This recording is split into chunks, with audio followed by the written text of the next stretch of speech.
as we move on to the third night, third week, we talk about valuation basics, and we look at the user and community's business model. And we go on to talk about shares issue, how we issue shares, and we also look at peer-to-peer business model. And in order for us to issue shares, we have these prospectus that IM, the NDA and term sheets. And on the other side, we are looking at the royalty system business model. Then we talk about pitch deck and roadshow for the capital mechanism, right? Then we look at the product and services business model. And we look at financial roadmap. This is very, very important. And tonight we'll also be talking about that as well later, part of the overall framework. Then you realize the long-term partnership business model is something we explore. And we also look at investor relationship management. Otherwise, no one will invest in you. A lot of people have not figured out, till today, they still have not figured out why people invest in somebody and do not invest in them, because you never do your IRM. And we look at share profits business model. And you can call all the valuation you want, the post-money valuation, but you need to have KPIs, okay? Especially when you go to Series A onwards, right? So we look at share expertise business model on the other side. And for the financial budgeting, and a lot of people didn't realize the budgeting is to work backwards, okay? Right, you plan the desired results and you budget for it. So we look at big data business model. And financial control is so important. Nash probably will be able to teach you all the financial control, all the procedures. And you need to, in order for that to happen, you need to understand your real costs, okay, your real business costs. Then we also look at online research community business model. And two things that's very important for all our other guys, the ESOS, Employee Stock Option Scheme, and SIG, and how we control in such a way that the institutional investors will not be able to disturb you by freezing them as a share outstanding, right? So that's what we do, and we do B2B to C business model. And we talk about rights issue, how we can use it to actually control not just to raise fund, but to control your valuation, okay, without doing a down round, okay, how to officially do a down round without doing a down round, okay, we do that. And product and services combination business model was being explored. And we look at listing requirement in Malaysia instead of hearsay, I heard someone say, so we go through Bursa's requirement, and then we look at online services and offline product service model, so we did that. And we look at NASDAQ, New York Stock Exchange listing requirement. I think that's very, very basic and interesting, right? And we do a data model, business model, and we implement risk firewall. And then we look at partnership model, business model, and the affiliate business model. And the affiliate business model is actually very, very powerful. And corporate restructuring, how we restructure the firm after we know about firewall, why the SPV had to be structured.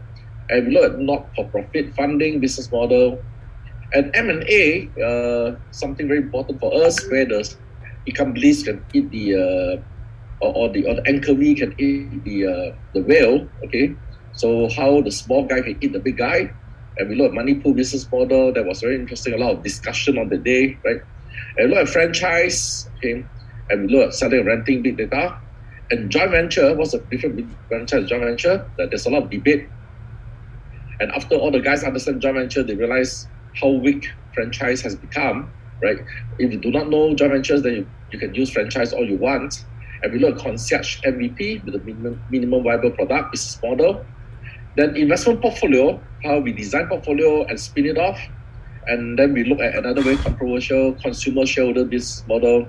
And that was a crazy one because after the lecture, more than 14 guys called me and want to do one-to-one. So we have this headache, right? Okay, never mind. Let's have another. And we have this institutional investors, okay, people who want to take a big bite. And this is the bite, we have this bait and hook business model. And share price stabilization, okay, how we stabilize the share price after IPO, right? So otherwise people attack you, and we show you how to attack people. Please don't attack people, please, I just show you, okay? Please don't use it against other people unless you really want to kill him, okay? Then the performance-based business model. And we ramp up valuation for the post-IPO companies, how we do quite a bit of ramping up, right? In the share price stabilization, we also studied a few things, including reduction of capital and things like that we do. Then we look curation business model, something that's interesting, very low startup costs. We can do that. And PE ratio, how we can actually affect PE ratio. And I've given you the Stearns University latest, right? So you can take it. And broker model, business model. Then value chain analysis, something that we look at, because we always do a supply chain, we should look at the value chain as well. So we look at refunds, business model. And then the profit pool application was covered because we split up for Chinese New Year, right? For that festival in Vietnam. So we split up, also push everything today. So tonight we're going to talk about crowdfunding business model and liquidity event business model. Now, if you start to understand this tool, you'll be shocked how people did not use it. Okay, and we have a concluding lectures of CXO. I would like to highlight something that Nash is going to share later, but I want to highlight, since we have just went through this, the next series will be quite different. The next series that we have, Nash, can you hear slow and screen? Right. On the left hand side is still capital mechanism. Okay, so we are still going to cover the capital mechanism for all the 28 lectures. But on the right hand side, we are changing the thing back to the business school format. Sorry, business model was too much, end up so much discussion of business model. So we go back to business school basic. We talk about strategic stakeholder management, 7 Ps, marketing mix, 7S framework for McKinsey, and then change iceberg, balance scorecard, marketing grid, and soft grid. The popular one, the blue ocean, Kaizen, break-even analysis. This one is very important. So many of you do not calculate break-even analysis correctly. Maslow hierarchy, BCG, Clarkson, crisis management, water 5 forces, 8 attributes of management excellence, RE Maritime series, 3C model for Kenichi Omae, and the distinct properties, dimension of changes by Pettigrew and WIP, and CAPM. Okay. So this one is very popular among our guys, brand asset evaluator. This one was being covered in the Chinese class, and it was a lot of demand. So I thought that it's good for us to be covered in the English class as well. So contingency theory, okay? And before we go to phases of change, expectancy theory, then we talk about the principles of entrepreneurial government, because you guys are going to change the government anyway. Then product life cycle, then theory of constraint, and then the social basis of power by French and Raven. So that will be covered in the next one that Nash is going to organize. Right. So today, let's look at the CFO impact as a concluding lecture. Let me remove the blockage on the screen. Okay. Now, this is the last capital lecture for the 28th module. So, okay. Now there's a CXO trial. 3 of you, the CEO, the CFO, the COO. In the first lecture, we assign all 3 of you the role, right? Your responsibility as a CEO, CFO, COO. So many people took on the responsibility without knowing their scope. Now that's very, very bad, because including myself, when I become a CEO, I didn't even know my scope, actually, literally. So if you look back at the handouts in the Telegram, so you realize that lecture 1, C1, you look at all the scope, you realize 3 of you are also legally responsible by the new law, the New Companies Act, right? It's not just the director, the new one, you guys, including Singapore, okay? I think Vietnam as well. The CEO, CFO, CEO will have legal implication as well now, okay? This is very, very important. And you should actually respond to the current world trend, knowing what matters, especially nowadays with all the carbon issue, okay, with after all the meetings. There was this super rush towards compliance. So you guys cannot be living in the same dark ages. Okay, so now we are getting even darker ages, so we probably have to have some light shed upon us. And it's a strong shift in the way we do business. The way we do business even without COVID, is shifting. Now with COVID, we are now seeing, right, things change, and the new business models are changing, and the CXO can play a key role so that we can transition smartly. So since we change, and it's still changing, so we need to have more value for customer, right? You cannot be selling things like what we used to do, right? So for example, the whole country can go cannot go on international vacation. So people spend time, what they do, staycation.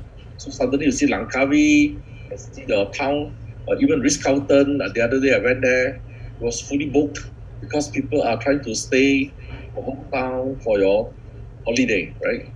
So some services disappeared entirely. I don't know about travel, some like the travel industry, tourism. So we also see a spike in demand in some other sectors. For example, in the business that we invested, like Ups Global, there was super spike in demand for the mRNA stuff, including all the precision medicine and so on. So we are seeing a big shift in the entire business sector. So what the business model shift we talk about? So we would like to look at some of the key shift that we have highlighted. One is a platform. The platform shift is that from pipeline to platform. Last time, okay, you are selling things. For example, Dezendra. Dezendra in Malaysia, they're just a pipeline. They're selling fragrance to masses. But suddenly, they are making a shift from Dezendra into Fastentics. Right? Suddenly become a platform that allow all the brand founders to jump on board. And this is actually quite crucial because when you allow people to jump on board, you're opening up your entire network, okay, your platform to allow other brands to sell to your customer base. Okay, so here value is created in the interaction, not in the transaction. So how we interact is so much more important than the transaction itself, right? So you can see that the database is growing, and there's a lot of mindset shift in this whole thing. I do not know how many of you realize that in the big data model lecture, now if there's a group called KL, the Chinese called Chui Sui Zhan, a group where people come for small talk with about 400,000 people to 1 million people. And another group called Ipoh, small talk. Right? Now you cannot say that they're not mutually exclusive though. In a way, the guy can join both groups. Now, when two groups interact, do you realize that how powerful a platform can become? So there's a tremendous shift in our way of doing business towards a platform shift. Now, there's also the digital shift which we are facing now because of the COVID, right? Like including the fashion library that we invested, or in Maxtino, the brand. We have closed down 16 boutiques to keep just one in KLC Surya. And we have boosted out the online. And you know what? The online live is doing in one night, right, equivalent to about 3 to 4 days sales in the entire 16 boutique, right? So imagine this digital shift is actually very real, right? We are getting more sales, right? It's creating accessibility and filter, but things have changed, right? There are a few elements that we have to understand. So please hashtag in the group. When you do live, okay, you must inform, right? You must really inform, and there must be element of education. Like Maxtino spend a lot of time educating the customer on color coordination. You can either blend or contrast, but there must be a certain combination in the color wheel. Something that you actually attend in the model class and so on. So here hashtag. Okay, so you must inform, you must educate. Then hashtag, you must also entertain. So people feel entertained when they talk to you online. You interact when you speak to your customer. They feel like they are VIP, and they actually contribute back again. So there's a bit of interaction, and finally they must inspire. You do not inspire, then equivalent to no call to action. Okay, if no call to action means no sales. Right, the inspiration of the thing that signed the deal, that cut the deal. So the digital shift is actually so real. You have to understand that you have to change your thinking because you do not see the person. Now the interaction online should be the user experience are important. So we talk about the user experience as well as shopping experience have to be there as well. There's also the service shift from products to services. So many of us are doing products, we have to move to services. So That's the reason why we look at some of the business model, how we actually transform the key things to retool the way we build them or monetize them. Value is created not in the product, but in the job to be done or in the effect of the resulting results that we hope to achieve. So that's what we do. Right? And there's also the exponential shift. So last time we are all right to have incremental. Even for investor in the past, as investor, we are happy to invest something that you grow a few percent, 20%. I'm happy. Sorry. Nowadays we want exponential shift. Okay, that's exponential. 1, 2, 4, 8, 16, 32. Okay, it's exponential, right? So this is something that we hope to get from the entire program. So if we invest, you are telling me you're giving me 20% return. I think that is raw deal. You know why? No, in Malaysia, when we invest in 25 companies, you can expect 24 to fail. Seriously, I'm not joking. In Singapore, when we invest in 20 companies, you can expect 19 to fail. And that's the incubator, right? So in CommerceNet, when we invest in 16 companies, 15 will fail. So imagine 1 in 16. It's good compared to 1 in 20. Yes, it's good, but imagine 15 will fail. Okay, I'm so happy. I managed to do 1 in 6. 1 in 6, people say, wow. But imagine you invest 1 million each, 5 million will fail, $5 million gone. That's what I'm saying. So if you tell me that you're giving me 20% return, come on, man, you're crazy. You should give me about 500% return. So that exponential shift and requirement is actually very real, right? So if you are not building financial roadmaps, I think you are living in a stone age, right? So we have to look into self-sustainable value mechanism in your business model. You have not need to create that. So there are two ways. So we also look at tokenomics, right? Tokenomics give us certain control, but the problem with tokenomics is that every other things you push to ICO, you realize that price is so volatile, up and down. Even till today, Bitcoin and Ethereum is so volatile, right? But it's still better than none.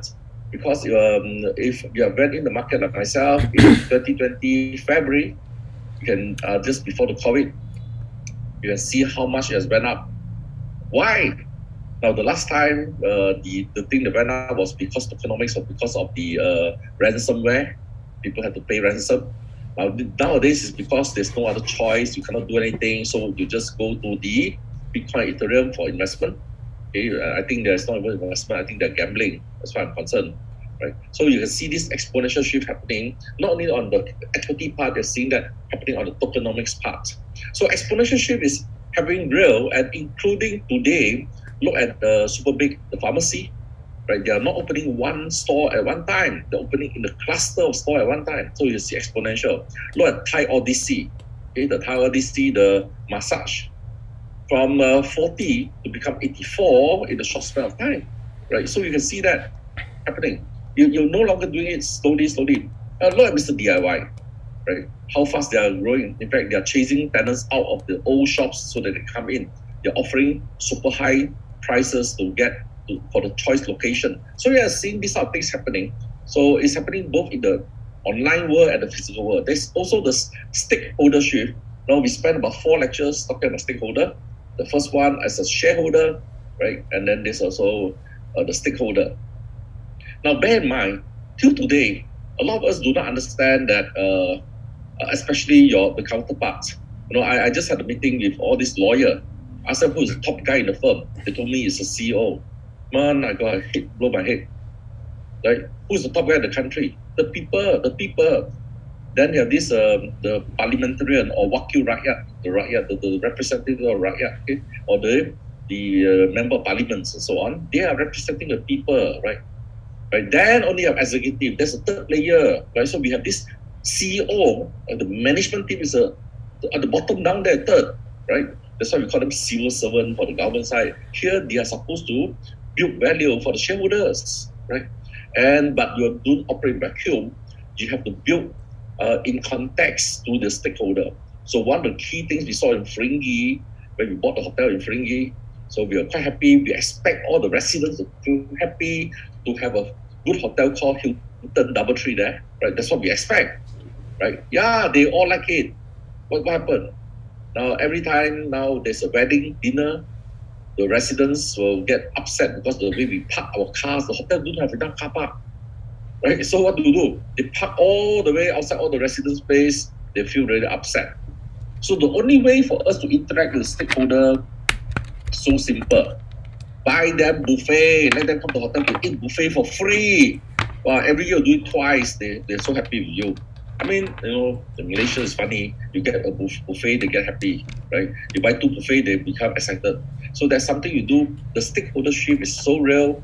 You have to look into that, right? Now, in the new series of lectures, we talk about the business. I think the other thing that we forget is crisis management. So that's being covered in the management side. Okay, from shareholder to stakeholder, the value is created not in shareholder only, but moving beyond profit with a purpose, the CSR, and a lot of people do funny things. CSR we recommend, right, based on 2%, right? Zakat you pay 2.5%, so CSR you pay 2%. Come just do that part. I don't think that I CSR 22%. I mean your shareholder will kill you, man. Right? So there's something that a lot of us didn't realize. What is the market thing? Now, the other one is circular shift. This is the one that's very popular now. You go to Cambridge University, they are teaching this. You go to Oxford University, teaching this. You go to Stanford, Yale, Harvard, they're teaching this. The circular shift from linear to circular means, in other words, one-time consumption, linear, throw away, no more. Now we have to recycle. So in South Africa, I was very happy that Stephen is putting the upcycling, not recycling, upcycling to make it even higher value add. Right? That's not circular. In Indonesia, our alumni, they are doing recycling, no more old newspaper. This is now you have to do, you submit, you get digital points, right? And you can redeem a lot of things. So we are changing the way things are being used. So let's look at the platform shift from pipeline to platform. Okay, so what are the things? Last time, company make something and they took raw material and make into a tangible product, something they can do and hold and use. Then find a way to the markets, get someone to sell them. Okay, you can do multi-level if you want. Okay, you can do channel. Just find a way. Okay, you can do online if you want. There's someone who can market them, and you have to ship them, right? So in China, shipping was so bad in the time until Alibaba came. They guarantee that any the courier that don't make money, Alibaba will underwrite. And suddenly, the logistic boom.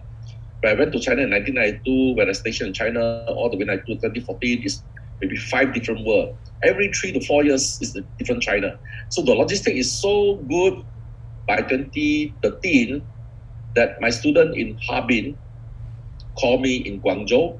Okay, just put in context. China is not a country; it's like a continent. Okay, when talk about Harbin, it's like Japan. Okay, in Guangzhou, it's like in Kuala Lumpur. So the Japanese send somebody to Kuala Lumpur, same day delivery. So my student in Harbin asked me, do I want to have hot tonic? Okay, tonic soup. So what does she do? She cook. And when she grabbed it, she sent to me in the hotel. I'm not even exaggerating. It's still warm. It's not hot, but it's warm. So I opened up the thermal flask. The soup came. It's still warm. I mean, you can imagine how logistics have changed. Right? When we're doing live, we spend time doing logistics until 3 a.m. I mean, lives finish at 11 p.m. But we have to finish all the logistic packing by 3 a.m. so we can send it up tomorrow morning. So again, you can see the way business is done have changed. So this platform shift is now in full swing. Okay, in the past, economy manufacturing was in full swing, and you have a lot of parties, right? This supply chain, especially Japan. Okay, you have designated parties, designated contractor, designated supplier. You have this super chain. They are not very efficient, but they keep the society intact. Now, the Japanese, to get social stability, they have designated supply chain that's extremely long. Right? Everyone supplies to somebody and somebody supplies to somebody, and you cannot cut the honor system. So they employ a lot of people in the supply chain. Malaysia, to keep the society safe, we do the civil servant is very large. We employ a lot of people in the civil servant so that to reduce unemployment. So Malaysia now, we are a world record. We have the most biggest civil servant in the world, 24%. Right? Imagine that. Right? Almost 1 in 4% is civil servant. So here, if you look at things carefully, there's this tremendous shift in platform where every relationship was transactionally focused, right? And you realize that now everybody has become almost like an independent contractor. You have to look at the two things, supply chain and the value chain. Right? Why did we focus on value chain? If you do not have a value creation and you are neither our primary and or support usefulness or a role in the thing, you're dead. Seriously, you're dead. So they need to start looking to value in each interaction. The interaction is not just dollar and cents. You have to give me extremely good, not just a utility. You have to create something more than that. So now you go to makan or go to eat something, I need to have the ambience so that it creates something. Now I meet somebody, I need to be not only informed and communicated, but entertained and inspired. So everything has to change. You add a lot more layer. It should benefit the parties. You should trigger a reaction. So there was this thing called the Alibaba. Okay, 99, they said they want to go listing. Yeah, they want to go listing. And yeah, they want to go listing. So over the years, finally, they managed to build it. I mean, this guy all has grown from young kids to become mature. Okay, good speak good English. That's why I think that we should, including myself, I cannot speak good English, right? I came from Malay school, so I have to learn. These guys must be able to command a presence to negotiate with the bankers, right? So, and how this is done, they've streamlined, they've changed. In fact, they've done it so much to extreme that Communist Party of China was so pissed off that they haven't changed the market, how the vegetable is being sold, right? So they felt that Alibaba is not doing enough to invest in high tech, but rather doing very low tech. So the government actually goes against them. That's politicking. But Jack Ma and company has since crafted an ecosystem, right? Self-perpetuating, and in fact, if the government don't stop them, no one can stop them. So Ant Finance was stopped by the government. Okay, so they were moving towards all the Taobao Mall, okay, Tmall and Alipay, right? They were so focused on Alipay, because they are Apple Pay, there was this Samsung Pay, so they do the Alipay. They forgot in their backyard. WeChat came out. Okay, WeChat worked with South African as well, right? In the Stellenbosch, the Stellenbosch University, technology park there. So Investec, okay, and all this invested in the whole thing. So WeChat, Tencent. Tencent was listed in New York Stock Exchange, and they decided to acquire, okay, a technology to be paid in shares. Okay, so that's how they managed to get the technology to do this, to build the messenger to a higher level to allow the payment module to do. That's the reason why you can see that South African owns close to 21% in Tencent, especially WeChat, right? So you can see that they're changing. So the landscape is very, very competitive. So there was this rush to become the pipeline to a platform, right? So Messenger's pipeline changed to platform. So you can see the super apps coming up. So what you're seeing in Malaysia, AirAsia X, 33 billion of debts probably written off, right? And they probably pay a few hundred million. And they were going to rebrand together with AirAsia into Capital A Berhad, I think, right? And they're going to focus on totally new space of super app and virtual presence. So you're going to see something's happening there. So the new mindset is that Alibaba is not the only company creating vast platform. Many of us are doing that, but you must understand what make it. Okay, so LinkedIn, they focus to revolutionize quality networking, not just any networking. Here, I want to find good professionals. I go to LinkedIn. Kickstarter help me connect with ideas so that people like me can invest in ideas. Apple, crazy. This guy built huge ecosystem of services connecting people to developers, software companies, and so on, through the iTunes, through the app stores, and so on, right? Direct. No more selling through our computer hardware shop, which they cannot sell a lot. So we can just online, just click your latest, and voila, you got your latest app, or we call it the killer app, or the handphone, the small app, the application, right? So at the heart of this shift is what we see, that many of us are the customer, the participants itself are the end user. So they are all serviced through the platform. So we start to have direct connection from the designer or manufacturer straight to the user. So everybody feels value and profit. So the other shift was from digital, from physical to digital. So this is something that we see. So goods start to play much less important. So we actually look for frequent interaction while enabling mass personalization. So I need to, not people like me, I need to personalize my reading material. I subscribe to some of the good newspaper. Crazy people like me still read newspaper, not because of the news, because of the analysis. All those that sell news all die, okay? Because you cannot be faster than the news portal, right? So, but magazines that analyze, like Economist, Financial Times, Nikkei, all these we are paying a premium. We are paying, every month we are paying a few hundred ringgits, or maybe you pay up to $90, $30, $90 to get the analysis. That's about $1 a day. So you probably will pay about $365 to $500 to get great quality news. But then they analyze so many things. And people like me, I cannot be reading everything. So like people like McKinsey, all this, I subscribe, personalized to what I want, what I need, and what I feel is important. So, and that makes it relevant, and I come back.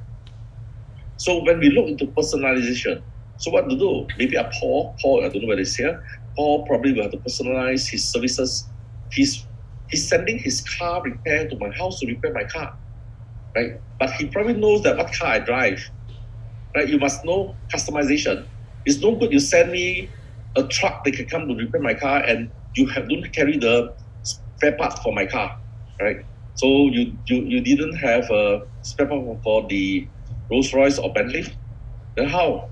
You cannot be taking inventory as well. So you must know which type of customer you have, and so on. So per unit pricing is typical in our traditional thing.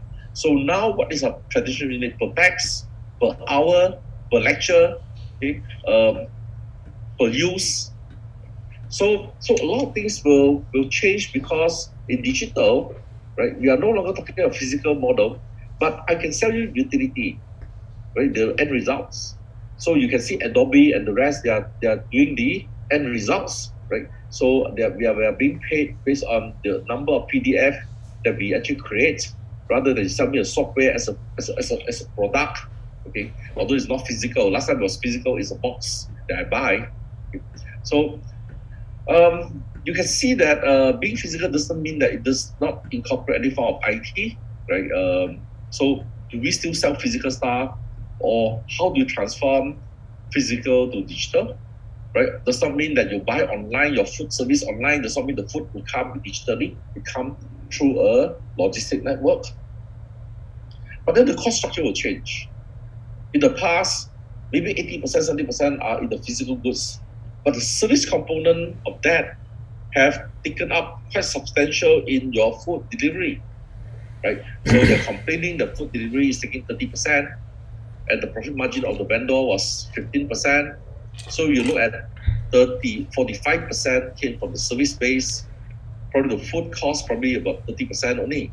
So 60% are all from service base. So essentially, you realize that what type of digital services we are going to provide, right, will change. Business worldwide waking up to the massive potential of digital, right? I think it's a bit late to talk about that. It's already 2 years that we see mass digitalization, and you have still not digitalized, something is wrong.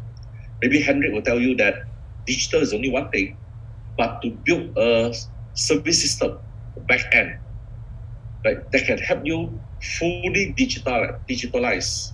Okay, I think that is something. Some of us are hybrid, partly manual, partly digital. Many of us are doing part. We are not doing full. We are adding this. We are adding this. It's very ad hoc, right? Probably we want to add in more stuff. So we need to truly understand what drive engagement, what are we actually talking about, how to enhance customer interaction, user experience, okay, then what are tools, and the most important, to create value. Now, throughout the series of the course, we have been focusing on value creation, value, nilai, okay? If you don't create value, I tell you that you're going to soon have a very big hole.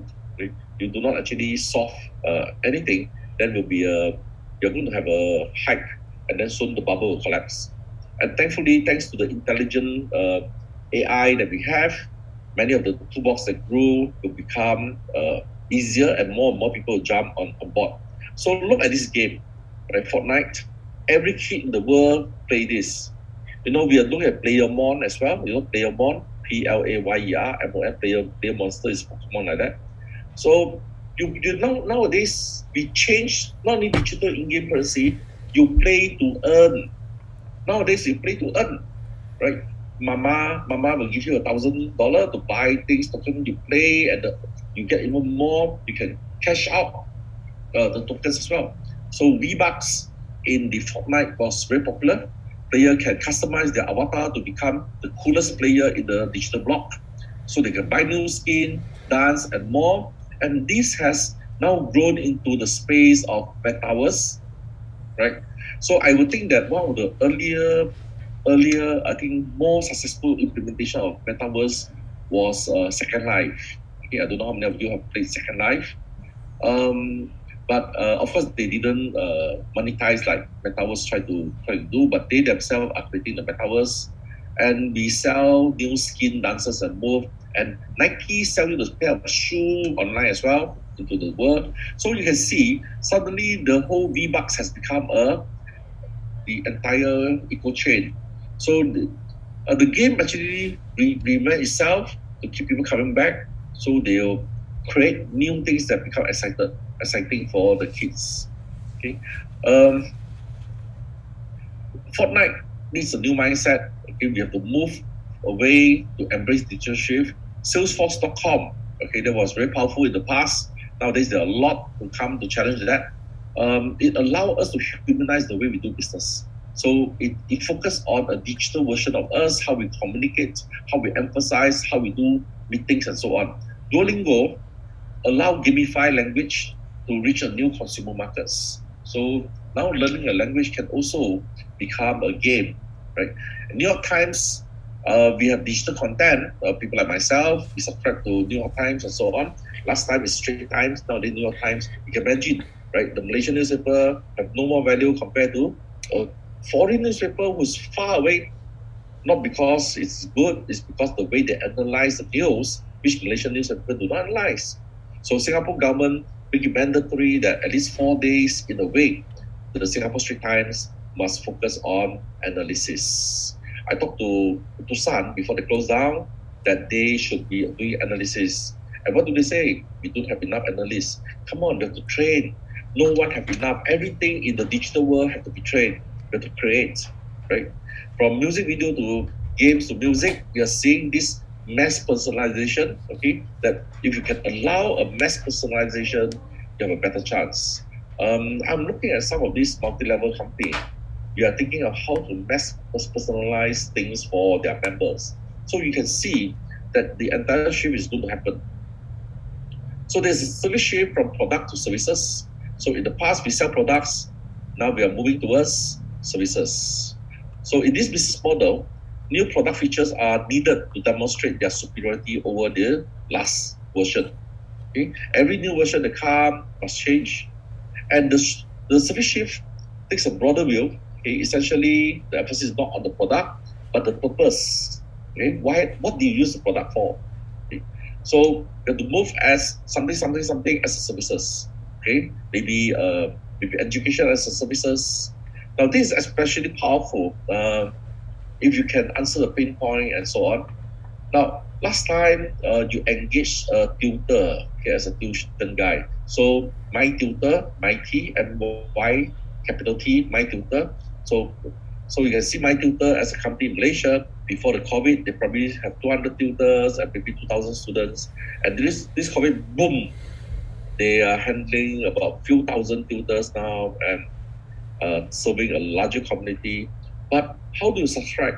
How do you transform the subscription? So they, when people send their kids for tuition, they hope that kids, in Malaysia and Singapore, we hope the kids will do well in the exam. They measure by exam. So people like MIT will offer you a subscription base that your children, if you come to my tuition agency, I guarantee you 5A, a premium. You'll get 5A. I mean, you score distinction, right? With a refund business model, okay? So they will add in a refund business model in the event you think that you not comply. So then in this case, you can subscribe. You subscribe for 2 years, my services, okay? But I give you a refund, no problem. You subscribe. So things like this will be very powerful because they will allow something to be ported over to service base. Okay? So the service shift requires something that we focus the attention on understanding need and not just selling product. So what is needed by these guys? What is needed by the parents? What is needed by the kids? How do we build and better communicate with the customer need? So in this case, the one who come for education are two parts. One is the parents hoping to have certain result, and the other is students who have to perform the certain results. Right? Or here, you may think that what your clientele will need, so you look into the whole thing. In the past, many business focus on product, the product business model. So we try to make the product looks good and so on. Now the thing is that when you drive a car from A to B, there are two parts. Some people want to create the esteem, the ego, the feels good factor, then you can buy the luxury brand. But the rest, I just want it to functional. Bring me from point A to point B. Now, if that's the case, either you have a Grab, a Uber, or you have autonomous driving. It's the same. You just get me from point A to point B. So you realize that we probably move towards services. Okay? Now, the product features are needed to demonstrate their superiority over the previous incarnation. So we are trying to do the shift. Okay, so faster to use something rather than own something. We don't need to have the ownership. Rights to own over, now rights to use. Okay, now I think like this. You don't have to own a bungalow in Côte d'Azur in France. You just need to have rights to use it. Okay, so for that 1 week, so it's not timeshare, right? Because you don't have rights to own, right? So you don't have to. You just want to use something. I just want to borrow the car. Okay? I want to rent the car while I'm in South Africa. That's it. Rights to use a good car, and the car that I want is this. So I subscribe to Avis Luxury. So Avis Luxury will give me this luxury car. So again, we see that there's a big shift in the whole thing. So BMW, they think that by 2050, you don't own a car anymore. Everything is shifting from point A to point B. Mobility is what counts. In fact, that's the basis for them launching quite a bit of a program. They started off testing the Drive Now program. That's the time when they use a BMW i3. Of course, there's also i8, right? The i series, right? So they were pushing for the smaller car, compact, right? And using this car, right? Since we are doing the mobility loop, right? 4 million customers in 31 cities, they're pushing for Drive Now. Then we can as well do autonomous driving, because you don't own the car, you just want a car that works, right? So a lot of this service shift. So imagine a brand like BMW, you think that they probably will try to keep status quo because they're selling you expensive car. So they are also rethinking. So brand as diverse as Medtronic, okay, and Sportfix, and also Rent the Runway. Rent the Runway, Singapore government invested 100 million into the whole program together with Alibaba, right? So you can rent your clothing. So in Fashion Library case in Malaysia, you rent the clothing. Most of people think that I rent an evening gown, okay, or something expensive, or work clothes, daily work clothes, go to work. But the biggest rental market was in winter clothing when you travel. Because in Malaysia, we have the whole year winter. Why? Wherever we fly, either north or south, you face the winter. Australia, South Africa, or you fly north, you have a winter as well. So every time you fly, you realize that your wardrobe don't have the right jacket. So people read. So Dollar Shave Club, crazy guys. Okay, you subscribe. So we used to do that for all our case study. They sold it away for $1 billion. $1 billion. Right? So doing what? Right? But they moved towards men's care. So this the mindset shift is so critical when you want to do a service shift. So most of us, we are stuck in what we are good at. So they must be refocusing on what helps you to get the job done. The job is to shave whatever I didn't want, right? And it's not to keep that expensive razor. So Dollar Shave Club. So we got you grooming. So they focus on from a shaving application, they move towards grooming, right? So Fashion Library in Kuala Lumpur. So they focus on your area, then all the winter clothings that when you travel. There's also exponential shift. So in the past, we are happy with incremental things, but nowadays we need exponential in everything. These two words are music to entrepreneurs here. Why? Because when we start up the big idea, and so you have to grow very fast. We ramping up the valuation.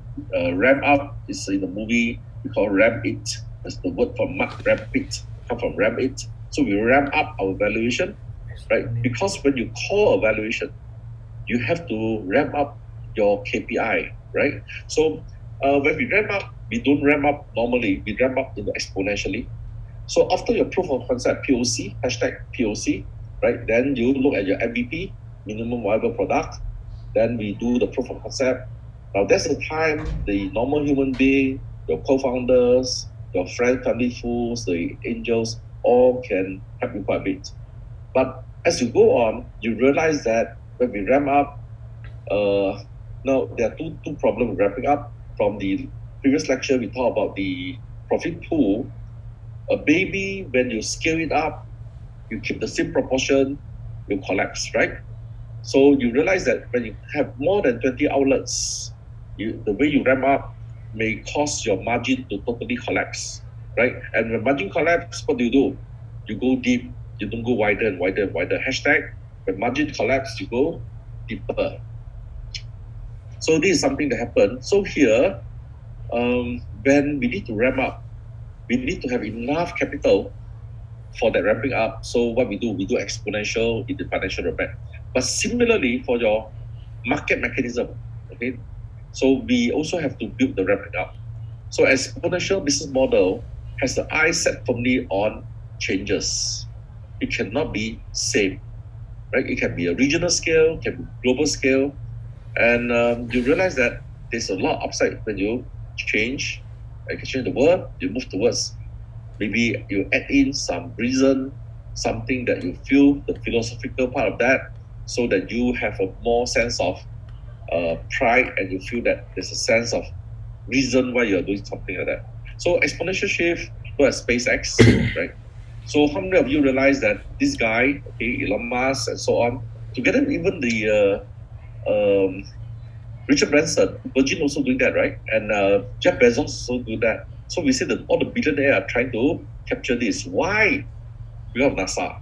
NASA realized that they didn't want to spend money through their agency. They let private sector do it. Because they're faster, they're more mobile, they're more agile. They'll do that. So the spec is that, there was some Malaysian who want to do these things called SpaceX. It's possible, I'm not saying Malaysia we cannot do it, but they didn't know the specs. All these little satellites they shoot up there will last only 5 years. And 5 years, when they re-enter the Earth, they must be designed in such a specs that they burn out, hashtag totally burnt, when they come back into the atmosphere. Otherwise, the whole space is full of debris. Okay, debris means broken pieces, all these sort of things. And we have a lot of these small little satellites that push on. But this means that you launch, okay, after 5 years, they burn out, they come back to the orbit, they get out of orbit, they burn back to the Earth, you shoot new one in. So we are going to shoot maybe so many satellites, and there's also low level, very low level satellites, so that allow that to happen. So you see that there was this tremendous exponential shift in the SpaceX things, the vision and the way we make it commercially available. So the internet will be everywhere, pervasive, okay, ubiquitous. So make it reusable. The rockets are reusable, cheap to fly, and so on. Something is happening there. We are getting this SpaceX innovation. Elon has succeeded both creating the 10 times reduction in space for productivity and so on, and recycling. So it's destined to put ordinary man in space also. They want to go to Mars. So you realize that the progress made in the space is getting quite unique. Now, last time, imagine production. A lot of things when we do the prototype, or even like how to mix emulsion, how to mix the oil and water. Okay, there's only oil and water, right? So we emulsify it. But there are a lot of things that we do mix in space, right? So now you can imagine probably there's a whole new production center on the space, right? Where there's no gravity, it's easier for things to mix. So that's what is going to happen. So the whole exponential shift, you have this new mindset. SpaceX is just one of the many. I invested in the WeGrow. WeGrow supply the vegetarian to Subway, and also to what's the name, Burger King. So before that, I was targeting the McDonald's, because you know, if you're vegetarian, it tastes not so good, the McDonald's in India and so on. So I was vegetarian, so I survived for a long time on that. So then we created the texture, the meat texture, right? And Beyond Meat started doing plant-based meats, right? So you can see Impossible Food. Then they start to grow cell. The cell, instead of killing a cow, so you grow the cell on the petri dish or whatever you grow into a fiber to control the growth. So your steak in the future, there's no killing of animal. It is all cell-based. So you see all this mindset is changing. Google do so many things from A to Z. So you call that alphabet, right? So the whole world's information and improving the life of millions are being done by Google, but they are so dominant that the government is antitrust moving to that. GitHub bring companies, organizations together to tackle problems through creative software and design approach. So you outline your problem in GitHub, and people come together to solve that. So we are seeing that there's this tremendous tapping of untapped power that's allowed this to grow. So there's also a shift from shareholder to stakeholder. Okay, so last time shareholder is very important. Now we move towards a stakeholder. So a business model designed to satisfy all stakeholders in the company. They are not necessarily shareholder, but they are the community, the people, the staff. Staff are not shareholder, right? So the CSR. So rather than just pure profit, then we look into the worker, the customer, environment, the society, the community, and so on. So this shift supposed to aim to make everybody be vacated or happy. So we like to invest for a reason, for profit, right? So, but many shareholders are not afraid to voice those demands, so to get a profit and so on. But companies, the management, instead of looking at just pure figures and number, you have to find the best possible solution. Do not destroy the earth in the process. Do not disturb the community. Do not pollute the environment, the sea, and so on. So we have to relook into who are the stakeholders. And the shift starts to give value to the customer as well, right? So we have to have feeling, the sensitivity in the relationship. We have to understand customer feel deeply cared for. They feel there's something that's good. So in the investment into the community pantang or the confinement care. So in Asia, when the woman after they give birth, they have confinement care. For the Chinese, probably they have 28 days. For the Malay, in Malaysia, they have 44 days. 2 days are spent in hospital anyway. So 42 days. So you have 2 weeks, 4 weeks, and 6 weeks where they look at. So here, you start to tackle issues like not only who stay where and where do they stay, how the community look into the place, and you also think about the culture, the heritage. There's so many more issues that you start to look at. Then a human being, you talk about depression, you talk about the disease, you talk about community care. So suddenly you engage in the holistic part of that. Now, some community will be against confinement care. This is what we found. So when you operate a confinement care, they think that you are running a kindergarten. They think it's going to be noisy. It's not. Well, yeah, the baby will cry, but generally the baby don't cry so loud like kindergarten, right? When we study. So they think there's going to have traffic jam. People stay at home, don't come in to get some wind. But a lot of people, the community, you need to engage them. Right? So you realize the stakeholder, there are stakeholder that you need to deal with. So partners are engaged in the creation and want nothing more than what you do, because the company will also benefit because the way we handle the community is actually very, very useful. So Starbucks, in 2008, Starbucks had a financial crisis. Then they were forced to close a lot of stores. I think COVID, same thing. A lot of companies face the same problem during this COVID, like the 2008 financial crisis. And since Starbucks had to rethink, you realize what have happened. They have rethink how they can serve the customer. It's no longer just a cup of coffee.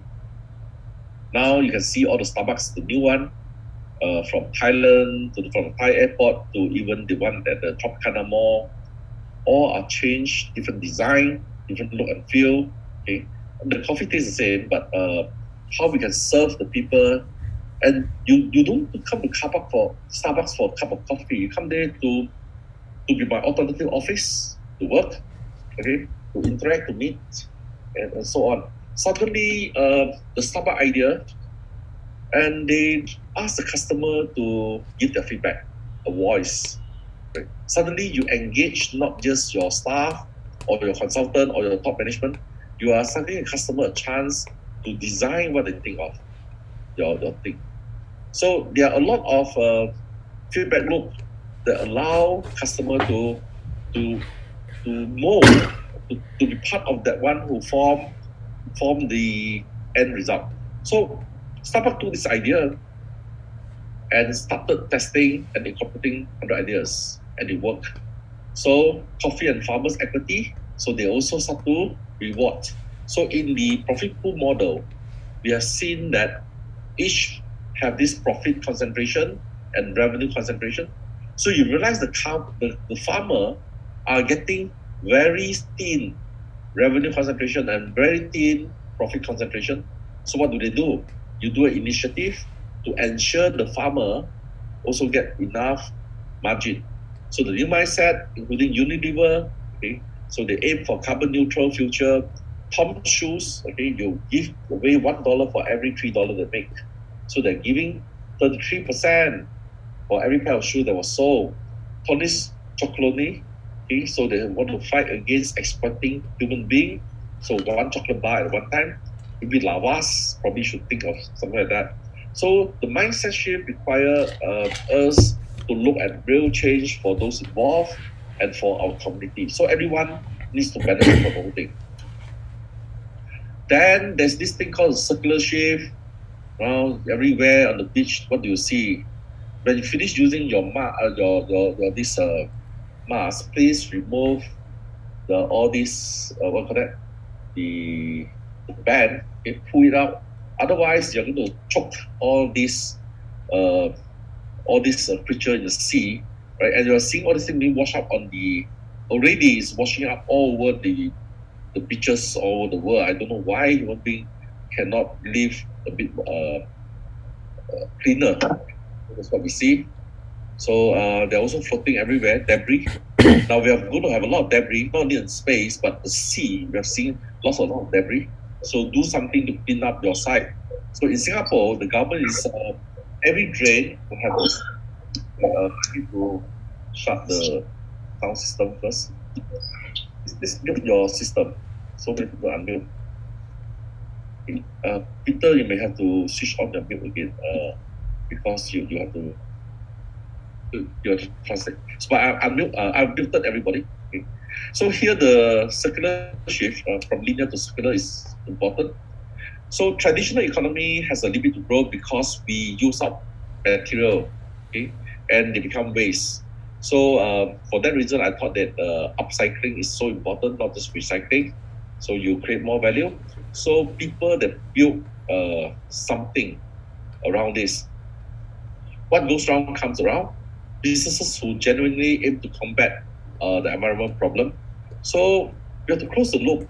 We cannot keep on destroying resources. I'm so sad when I go back to my hometown in Ipoh. We are blasting all the limestone hill. They are all gone, right? So Ipoh will have no more limestone hill. But then that's one of the main thing in the economy, and we use that not just for cement. We are using that for the steel industry as well. So suddenly you realize that we are now destroying environment faster than. I mean, we cannot rebuild the environment, but at least we can recycle, okay, if possible, things and put new life into the product. You know, there was this flood in Malaysia. I mean, people like us who do recycling, there's so many furniture being thrown away. Yeah, I know it's moldy already, but the fact is that we can strip them apart, right? Repair them and so on. So things like this happen. So the disposable consumable goods and low grade material is used because you want to throw is low grade. I'm quite happy the straw industry has picked up. They are using paper straws. Okay, some of us in Vietnam use bamboo straw as well, right, and so on. So someone to produce and rethink this linear business model. A lot of people don't even care when they throw something away.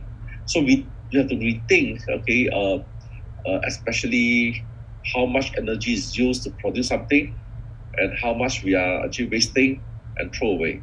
Okay, we are destroying too much resources, including water. Water is a resources that we are going to fight a war. Right? California have not enough water, so the pumping rights. Australia not enough. South Africa, the borehole, the water problem. Iraq, okay, the Euphrates. The moment you control all the dam, Mosul Dam, they will start to bomb you. And China is building dam on the Mekong, destroying the environment as well. Right? Singapore is trying to rebuild all the water resources. And in Malaysia, how can Malaysia not enough water?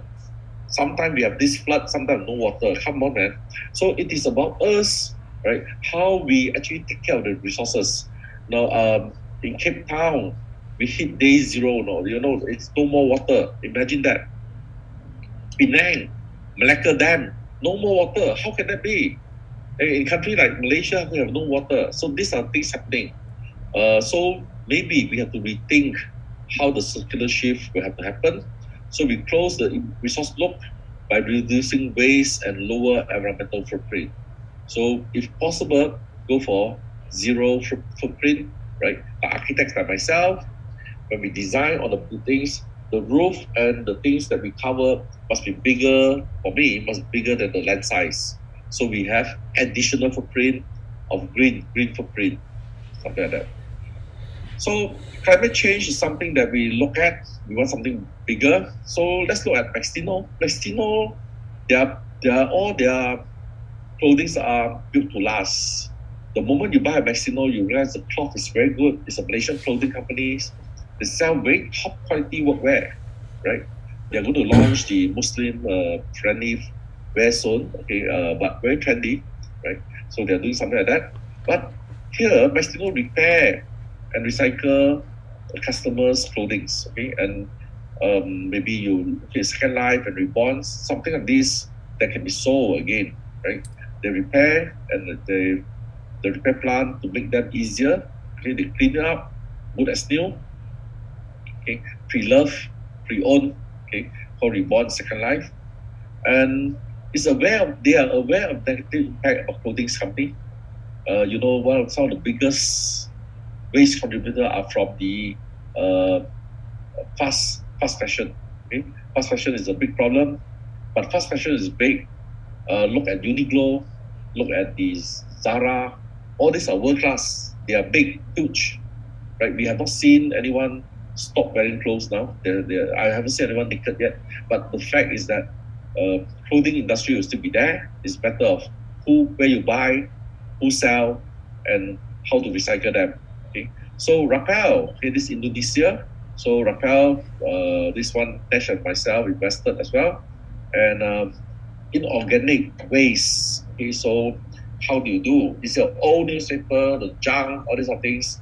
So you sell it to Rappel. Okay, so you get a digital app that allow you go to Google Play, you go at Rappel, you can download. So in Indonesia, they started the whole thing.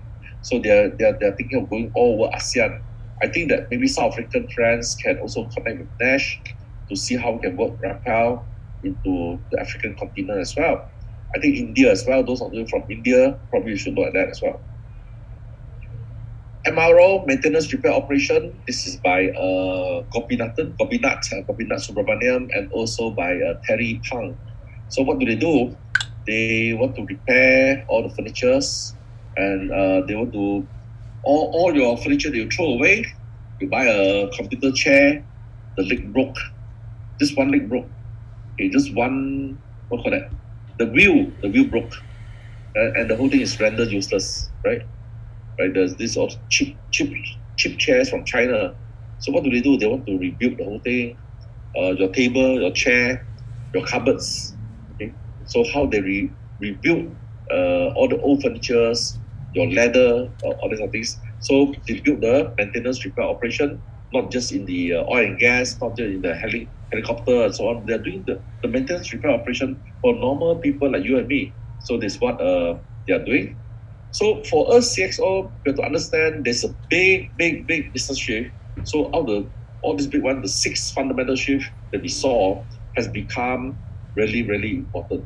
So we have to understand the contextual trend, and we can play a strong role. So from what we learned, not just the IPO itself, now there must be a larger purpose and the cost. So companies that are exploring new ways to create, deliver, and capture value will be the new winner. Now, this new normal, this COVID, forces us to pause and rethink. Now, as a CEO, CFO, COO, you have to take the opportunity to rethink and replan your company. And with this, I'll pass it back to Nash. All right.